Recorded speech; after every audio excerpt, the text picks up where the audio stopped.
Hello, my name is Josh Herring. I'm a humanities instructor at Thales Academy, Rollsville, and this is a makeup video for students who were out of class or taking the AP Calculus exam on May 15, 2018.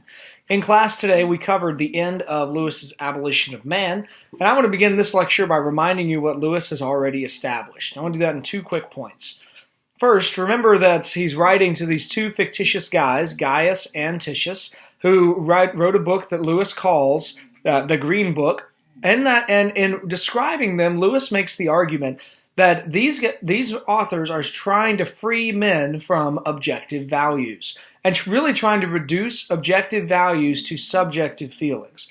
Well, Lewis argues that when educators do this, when educators kind of follow the pattern of Gaius and Titius, they create men without chest, men who lack the ability to feel true convictions because they've been thoroughly trained that their convictions simply do not matter and really aren't real at all. These men without chest then become deformed human beings. And this, Lewis thinks, is actually the condition of an awful lot of people in modernity.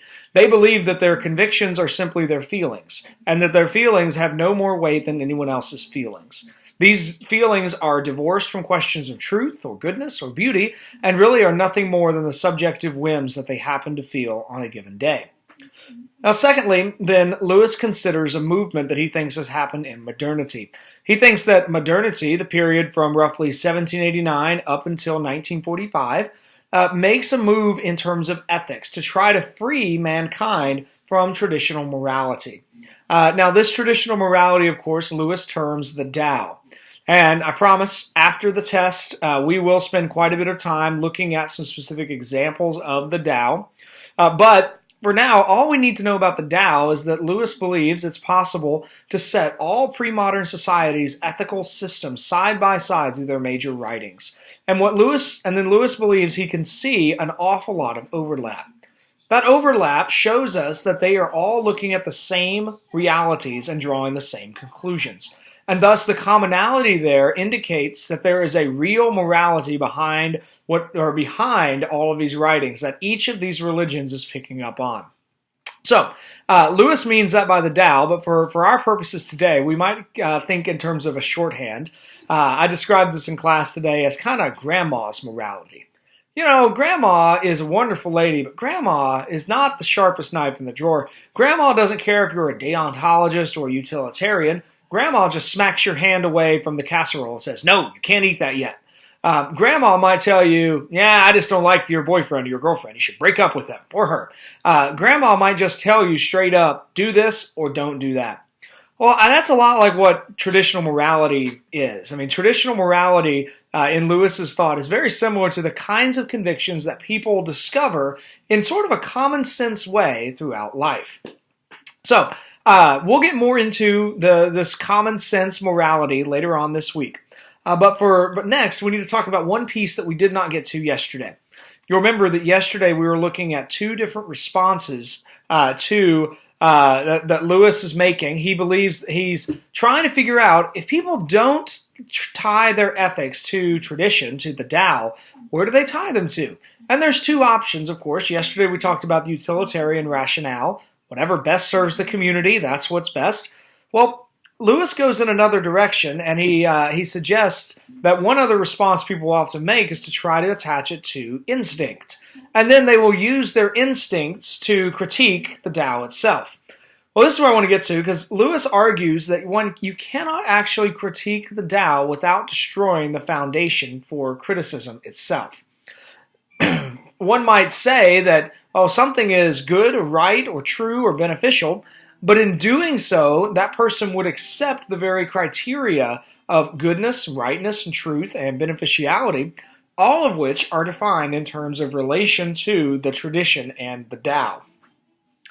So Lewis is responding to a character he calls the innovator, and this innovator then fails to establish a grounding for ethics and morality either in instinct or in utilitarian rationale. Lewis says it this way on page 861. He says, those who stand outside all judgments of value cannot have any ground for preferring one of their own impulses to another, except the emotional strength of that impulse.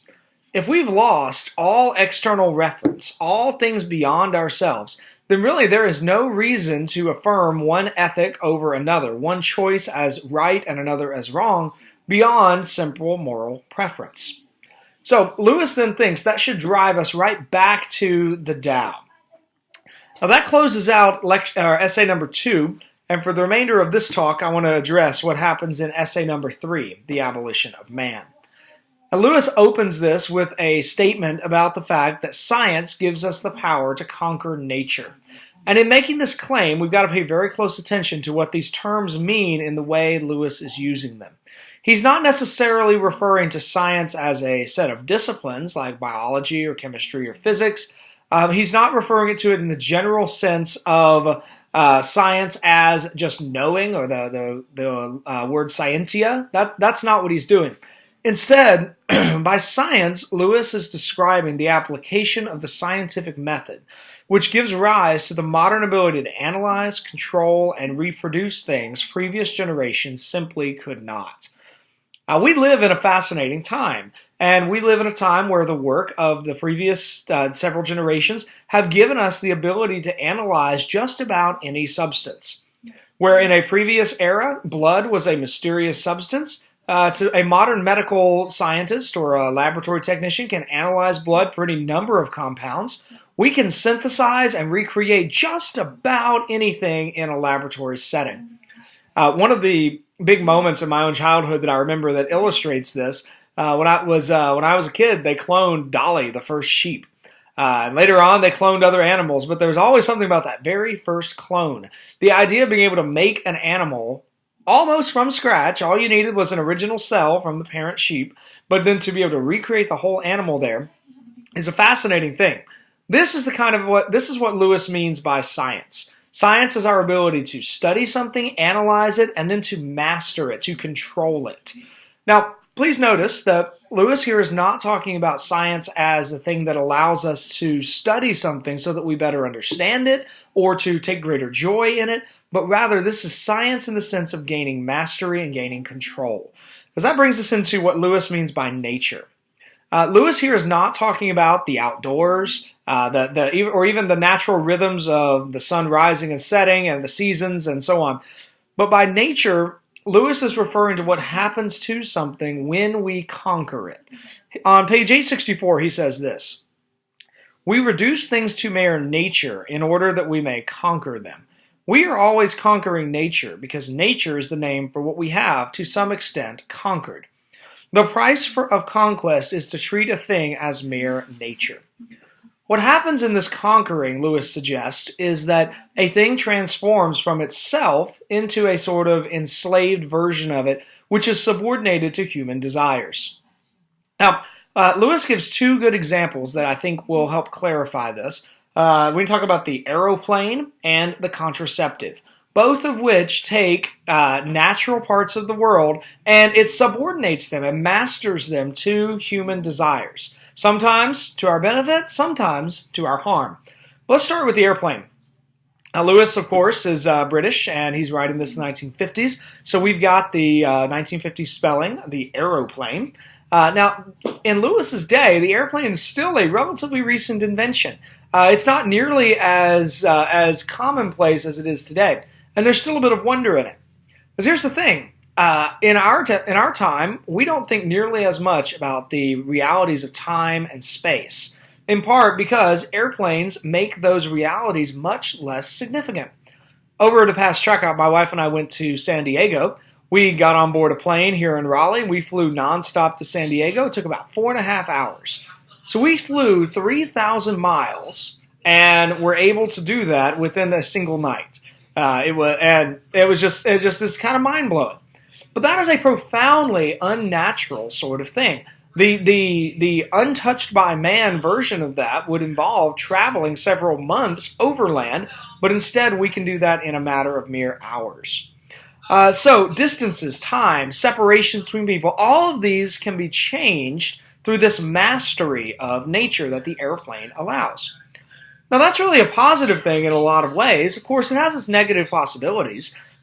Lewis experienced the German Blitz in London, so he certainly is aware that this allows the enemy to be much closer. But really, for Lewis, the negative example is the example of contraception. And of course, just for clarity's sake, by contraception, we're talking about the technological ability to prevent the act of sexual intercourse from leading to conception of a child.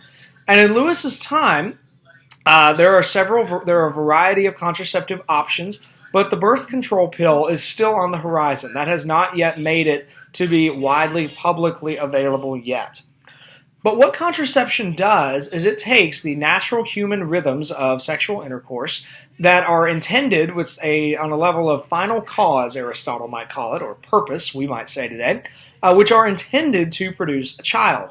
And suddenly, through technology, we master that process, and we master it, and we separate out the activity of sexual intercourse and the result that it is supposed to produce. And we then can have the activity without that result. Now, Lewis then thinks this is actually a terrible thing. And in class, I illustrated this way, so I'll include it here. Lewis has been mostly proved correct in the fact that contraception is a dangerous thing. Because what this allows is it allows people to actually put off having children for much later. I don't know if you're familiar with generational theory, but this is where some of it comes in. I'm technically a millennial. You, if you're my intended students watching this, are, I believe, in something called Generation Z. My parents are in the baby boomer generation. Baby boomers had lots of kids, had lots of economic opportunities, and tended to do pretty well for themselves. We millennials, though, are the generation that was raised where contraception was the expectation rather than something new, and where it really is just sort of the of course that's how things work kind of attitude. Well, currently we are on the cusp in America. It's already begun happening in Japan and Europe, where we're on the cusp of a population crisis. I don't mean an overpopulation crisis. I mean that the current generation is not actually reproducing itself. Now, in this country, we still have a positive birth rate. The last time I looked at numbers, it was something like 2.1 children was the average birth rate, which is great. The problem is when you get into if you look at Japan today, they have a negative birth rate. Europe, as a continent, has a largely negative birth rate. Now, that's offset by an awful lot of immigration from the Middle East, where they are fervently against contraception as an unnatural practice that is resisting the way that Allah has made human beings. So, all that to say, a population crisis where people are not actually choosing to reproduce themselves creates all kinds of problems. And I want to leave this on a pretty superficial level. I don't want to get into the nitty-gritty of that today.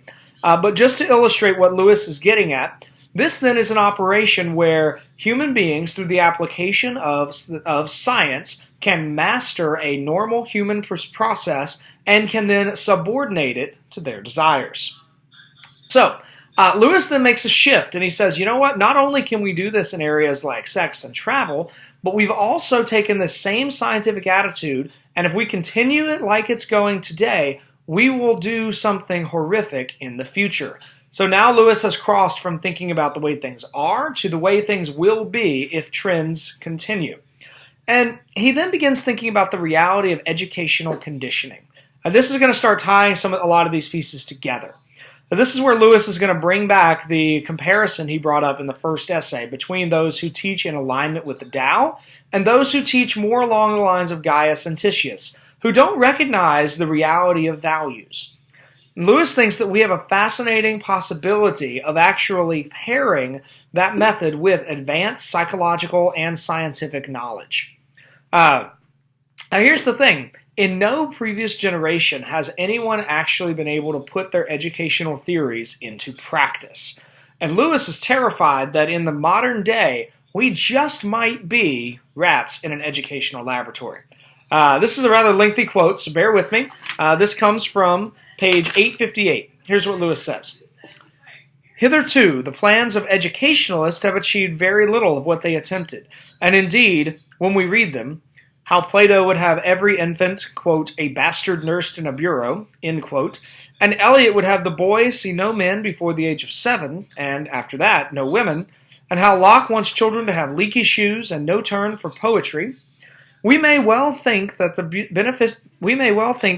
thank the beneficent obstinacy of real mothers, real nurses, and above all, real children, for preserving the human race in such sanity as it still possesses. But the man-molders of the new age will be armed with the powers of an omnicompetent state and an irresistible scientific technique. We shall at last get a race of conditioners who really can cut out all posterity in what shape they please. Lewis is speculating that that going forward from what he sees in the 1950s, we will one day have a group of educators who actually are intentionally trying to make every child come out in a certain mold that they identify. Now, the trick here is that their goal of what they're trying to produce is completely divorced from the Tao. Modern science, Lewis thinks, allows for the rise of people he calls the conditioners. These conditioners then reject traditional morality. They establish instead a new Tao, and really where they are trying to specifically make people think in a certain moral way. But it's not the moral way that people have always thought in, and it's not the moral way that should come as a byproduct of a good education. Instead, they want people who can only think in certain ways, in certain tracks. Here's how Lewis puts this on page 858. In the older systems, both the kind of man the teachers wished to produce and their motives for producing him were prescribed by the Tao, a norm to which the teachers themselves were subject and from which they claimed no liberty to depart. They did not cut men to some pattern they had chosen. They handed on what they had received.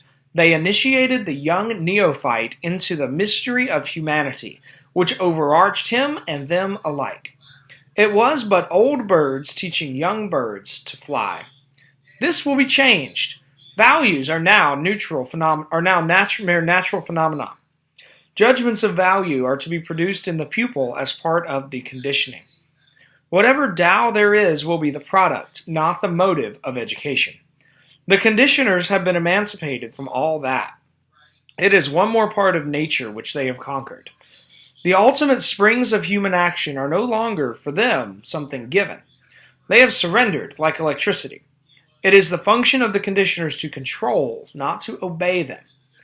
There's a fascinating contrast in that quote that I think is incredibly relevant to where we are today.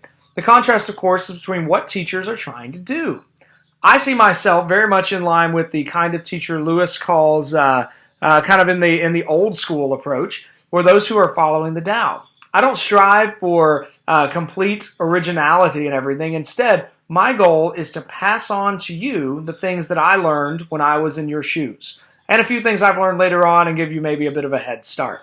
But I'm not making all of this up. Instead, my goal is to pass on to you what was entrusted to me. I love Lewis's image here, his metaphor here. It was but old birds teaching young birds to fly. That might be the best definition of a teacher I've ever heard, where a teacher is just someone like you who's a little bit ahead of you. They've already learned a little bit more. And they're passing on that little bit more, and you in turn someday get to turn around and pass that on. But Lewis, of course, is contrasting that with this new method. These conditioners who are trying to force people into a different mold. The conditioners have been freed from everything that the tradition says. The conditioners have been freed from all the expectations that might be brought to what you're supposed to learn. Instead, the conditioners are trying to make these people fit a certain mold. Now, Lewis does want us to be careful. He tells us on page 860, it is not that they are bad men. They are not men at all.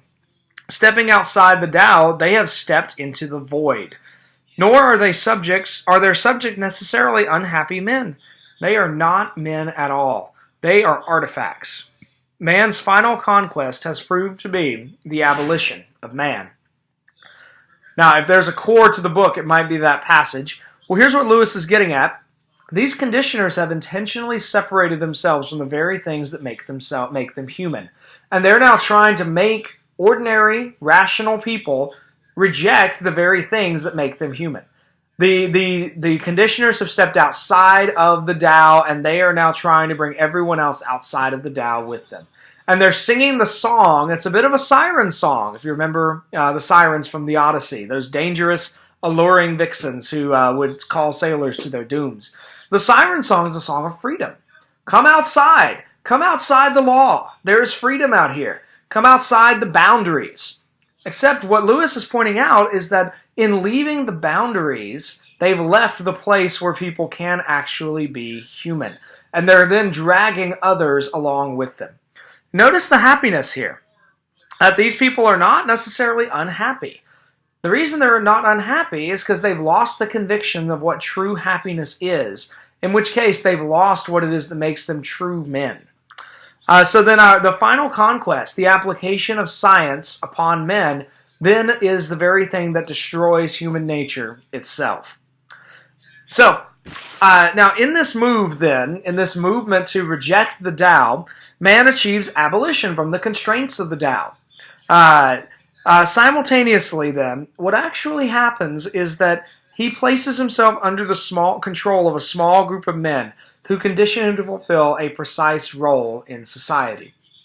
Now, I want to make a quick cross-application to your studies in history, because as was confirmed in class today, you guys have studied communism with Mr. Bascom, and so you hopefully will recognize some of what I'm about to describe. Now, Karl Marx sung a very enticing song, and then it was carried on by Lenin and Stalin and Trotsky, and the song was relatively simple. Come, overthrow the property owners, take their property, and let us run it all, and we will make sure you are taken care of. It was a very enticing song. The only problem was it took all the freedom, all the liberty, all the power, and gave it to the committee. The ruling committee of the Communist Party, in the name of freedom, in the name of liberation, in the name of safety and provision for all, established the tightest tyranny run by the smallest group of men that enslaved the largest group of human beings known to mankind. It is absolutely fascinating. It is a phenomenal study in how to manipulate people, how to deceive people, how to ruin people's lives, and do it where they all become incredibly compliant sheep. Now, Lewis is writing this in England. We have no verification that he had some kind of insight into what was happening in Stalin's Russia while he was writing. But what Lewis is writing literally describes what happened in 20th century communism. So, let's go back to Lewis. I've got a couple more quotes I want to look at. This one comes from page 864. Lewis says, "But as soon as we take the final step of reducing our own species to the level of mere nature, the whole process is stultified. For this time, the being who stood to gain and the being who has been sacrificed are one and the same." Now, I previously spoke about contraception and how the act of sexual intercourse is then subordinated to the desire for pleasure and the desire to withhold the natural offspring of sexual intercourse. Well, here Lewis is saying, what happens when we take the exact same process? We develop a scientific technique to master the human person. Well, now all of a sudden what happens there is not changing a human action that is separate from the human person. Now the human person is himself what is sacrificed on the altar of freedom. Now all of this brings us to the logical dilemma that Lewis is trying to get us to. Last year in 10th grade logic, we skipped one important section of the textbook that I got to this year, and we've recently in 10th grade been learning about logical dilemmas. It's a certain kind of argument that deals with a pair of if-then statements and then a pair of either-or statements, where the goal is to present your opponent with two choices, both of which have consequences. And either way, the opponent has to choose one of the two choices. Well, that's the exact place that Lewis brings us to by the end of the Abolition of Man. Here's how Lewis puts it on page 864.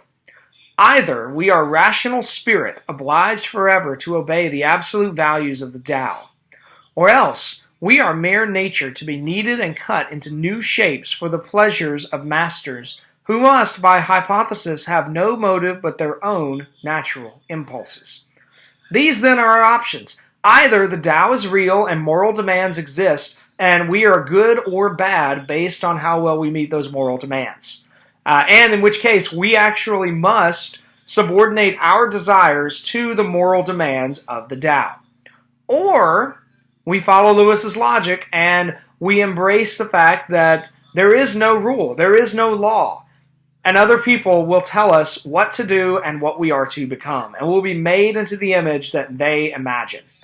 These, for Lewis, are the only two alternatives, and it really then places us on at the point of saying either morals are real or they are completely subjective. Now, then Lewis goes on to point out, really what's at stake in this. This is stretches from 864 to page 865. He says, while we speak from within the Tao, we can speak of man having power over himself, in a sense truly analogous to an individual's self-control. But the moment we step outside and regard the Tao as a mere subjective product, this possibility has disappeared. What is now common to all man is a mere abstract universal, and man's conquest of himself merely means the rule of the conditioners over the conditioned human material. The world of post-humanity, which some knowingly and some unknowingly, nearly all men in all nations are at present laboring to produce. Lewis leaves us then with the suggestion that either we are embracing morality or we are being conditioned by someone else who has embraced a set of moralities and who is trying to condition us in alignment with these other morals that really have no tradition to support them. Now, along the way, Lewis has sounded like he is condemning science, and Lewis ends this essay explaining to us that he does not hate science. He actually, but he does think he is suspicious of science. So, Lewis closes his essay with this argument. During the 16th and 17th centuries, science was certainly on the rise. After Sir Francis Bacon kind of kicked off the scientific revolution, you've got Sir Isaac Newton leading the way with the laws of motion and so on. Royal academies of science are popping up like mushrooms, it seems. But at the same time, magic grows in popularity throughout the countryside, throughout the city. At the same time as Queen Elizabeth I is supporting the fledgling sciences of England, she also employs astrologer John Dee to investigate spiritual dimensions and try to trap demons so that he can learn the language that angels spoke in Eden. These two things are going on at the same time. Lewis argues that science and magic are both popular in the same time because at the heart they share a twin desire for human mastery and control over reality. Science seeks to break things down to its constituent parts so that the parts can be mastered and controlled. Magic seeks to break things down to its parts, name them all, and then manipulate them through the proper wording of the spell. This then gives a very different take on science, and it points to the danger of science separated from ethical and moral guidance. Lewis puts it this way when he's describing the relationship between science and magic. Page 868, he writes, "It might be going too far to say that the modern scientific movement was tainted from its birth, but I think it would be true to say that it was born in an unhealthy neighborhood and at an inauspicious hour. Its triumphs may have been too rapid and purchased at too high a price. Reconsideration and something like repentance may be required." Now, Lewis wraps all of this up very effectively. I want to end this on this quote, where he really kind of shows us the shift that occurs into modernity. And he leaves us with the question, are morals real? If so, how ought we to live? If are morals not real, in which case, who is defining the morality that is conditioning me into someone else's image of what is good? Here's the final quote I want to read to you from page 867. "For the wise men of old, the cardinal problem had been how to conform the soul to reality, and the solution had been knowledge, self-discipline, and virtue. For magic and applied science alike, the problem is how to subdue reality to the wishes of men. The solution is a technique, and both, in the practice of this technique, are ready to do things hitherto regarded as disgusting and impious, such as digging up and mutilating the dead." Next week, we'll dig into a little bit more about what the Tao really means and some of the materials Lewis gives us that show us the Tao in action, So I hope this has been helpful to you and that it is good preparation for your upcoming test over the abolition of man.